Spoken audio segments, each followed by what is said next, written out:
ఏడేండ్ల కిందట మనం ఎట్లున్నాం ఇప్పుడు ఎట్లున్నాం. ఆనాడు తెలంగాణ రావాలా నరిగోసపడ్డం కొట్లాడినాం.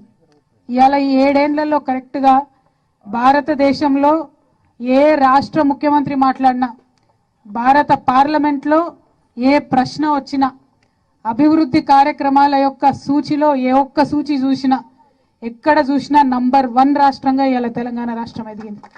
అది మహిళల విషయంలో మనం చేసే కార్యక్రమాలు కావచ్చు, అంగన్వాడీల విషయంలో మనం చేసే కార్యక్రమాలు కావచ్చు, స్కూళ్ళల్లో ఇచ్చే సన్నబియ్యం కావచ్చు, హాస్టళ్లలో ఇచ్చే సన్నబియ్యం కావచ్చు, మహిళలకు ఇచ్చే కేసీఆర్ కిట్ కావచ్చు, ఏ ఒక్క సూచి మీరు చూసినా కూడా మొత్తం భారతదేశంలో ప్రతి ఒక్కరి నంబర్ 1 రాష్ట్రం ఏదంటే తెలంగాణ అని చెప్పే పరిస్థితి ఉన్నది.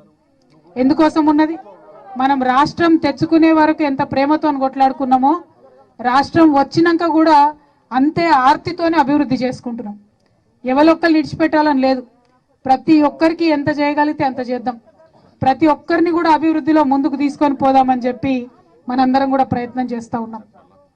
మన బలం ఏంటిది? తెలంగాణ రాష్ట్రం అంటే నాయకుడు ఒక తవ్వ ఉంటే ప్రజలు ఒక తవ్వ ఉండరు. నాయకుడు చెప్పిన మాటలు నమ్మి వారితోని మీరందరూ నడుస్తున్నారు. కేసీఆర్ గారి మాట నమ్మి ఉద్యమంలో మీరు ఆయన వెనుక ఉన్నారు కాబట్టి ఇవాళ రాష్ట్రం వచ్చింది. వచ్చినటువంటి రాష్ట్రంలో 2 సార్లు దీవించి ఆశీర్వదించి కేసీఆర్ గారిని మీరు ముఖ్యమంత్రిని చేసిండ్రు కాబట్టి ఇవాళ రాష్ట్రం దేశంలో నంబర్ 1గా ఉన్నది. మీ సహాయ సహకారం, మీ ఆశీర్వాదం టీఆర్ఎస్ పార్టీకి ఉన్నది. మీ ప్రేమ ఈ గడ్డ మీద ఉన్నది కాబట్టే మనం ఇవాళ ముందుకు పోతున్నటువంటి సందర్భం. ఎక్కడో రాష్ట్రం అంతటి గురించి ఒక మాట అయితే, మన భీమ్గల్ పట్టణంలోనే ప్రశాంత్ అన్న చెప్పినట్టు కరెక్ట్ 7 సంవత్సరాల కింద ఎటువంటి పరిస్థితి ఉండే, రోడ్లు ఎట్లా ఉండే, మన పరిస్థితి ఎట్లా ఉండే, దయచేసి మీరు ఒకసారి ఆలోచించుకోవాలి. ఇవాళ ఇంటింటికి నల్ల నీళ్లు, మంచి రోడ్లు, ఇంకా పెద్ద ఎత్తున కూడా రోడ్ల కోసం ఆలోచన చేసి ఇవాళ ఒక్క రోజే 33 కోట్ల రూపాయల యొక్క వర్క్స్ ఇలా ఇనాగ్రేషన్ చేసినామంటే మామూలు మాట కాదు. 70 ఏళ్ళు స్వాతంత్రం వచ్చినాక మనకు ఎన్నడూ మొత్తం 70 ఏళ్ళు కలిపితే కూడా 33 కోట్లు రాలే. కానీ ఇవాళ ఒకటే ఒక్క రోజుల మనం 33 కోట్ల రూపాయలతోని అభివృద్ధి కార్యక్రమాలు చేసుకుంటా ఉన్నాం.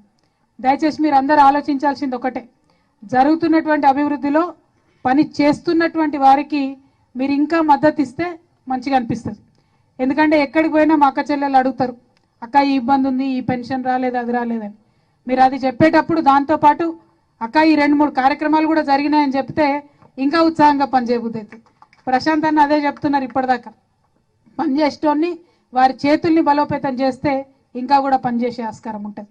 ఇవాళ మీరు భీమ్గల్ పట్టణం విషయం ఆలోచించుకున్నట్టయితే మొత్తం ప్రశాంత్ అన్న ఎమ్మెల్యే ఎన్నికల్లో అనుకుంటా మనం ఇచ్చినటువంటి మాటలలో ప్రతి ఒక్కటి పూర్తి చేసుకున్నాం.